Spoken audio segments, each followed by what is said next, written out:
미국 글렌데일시에 세워진 위안부 소녀상을 놓고 백악관 청원 사이트에 보호와 철회 서명이 진행되고 있다는 소식 어제 전해드렸는데요.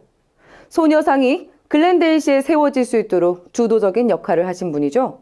가주 한인포럼의 윤석원 대표는 청원 서명도 좋지만 글렌데일 시의원들에게 감사의 편지나 이메일도 좀 보내줬으면 좋겠다고 저희 고발뉴스에 당부해왔습니다.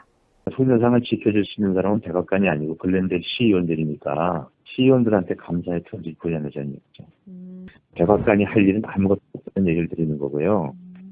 네. 동시에 그것도 하면서 글렌데일 소녀상을 지켜줄 사람들은 글렌데일 시의원이니까 글렌데일 시의원들에게 감사 이메일 보내주는 것도 동시에 해주셨으면 하는 그런 부탁을 드립니다. 코레일이 파업에서 복귀한 철도 노조원에 대한 징계에 들어갔습니다. 다음 달까지 간부급 노조원 500여 명에 대한 징계 심의를 진행하게 되는데요. 코레일이 공언해온 만큼 중징계가 우려됩니다. 그러나 노조 측은 파업에 대한 사법적 판단도 나오지 않은 상황에서 중징계를 내린다는 것은 있을 수 없는 일이라며 강하게 반발하고 있습니다. 방송통신심의위원회가 오늘 전체 회의에서 방송통신에 대한 심의를 강화하는 방향으로 법을 바꿀 것을 의결할 것으로 알려지자 언론단체들이 반대 기자회견을 열었습니다. 방심위가 공개한 개정안이 헌법에서 금지한 검열의 가능성을 열어두고 있어 위헌적이라는 이유 때문인데요. 기자회견 현장에 고발뉴스가 다녀왔습니다. 이미 시민사회가 상당히 성숙해 있고 인터넷 여론도 많이 발달해 있습니다. 국가기구의 검열이 아니더라도 우리 시민사회라든지 언론들 또 다양한 여론들이 방송을 감시하고 통제할 수 있는 단계에 왔다고 봅니다. 그런 단계에서 국가검열장치, 공안통치 하수인으로 전락한 방통심의위원회는 해산되는 게 맞고 없어지는 게 맞습니다.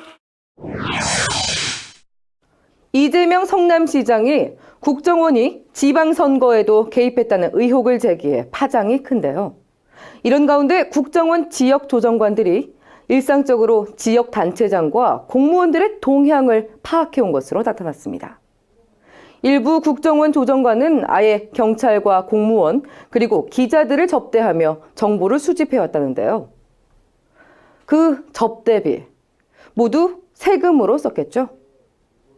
직무 범위를 벗어난 불법적 정보 수집 활동에 대한 비판이 제기되고 있습니다. 새누리당이 친일 교학사 교과서가 전면 거부당하자 이제는 역사 교과서를 나라가 정하는 국정체제로 되돌리자고 주장하고 나섰습니다. 농담이 아닙니다.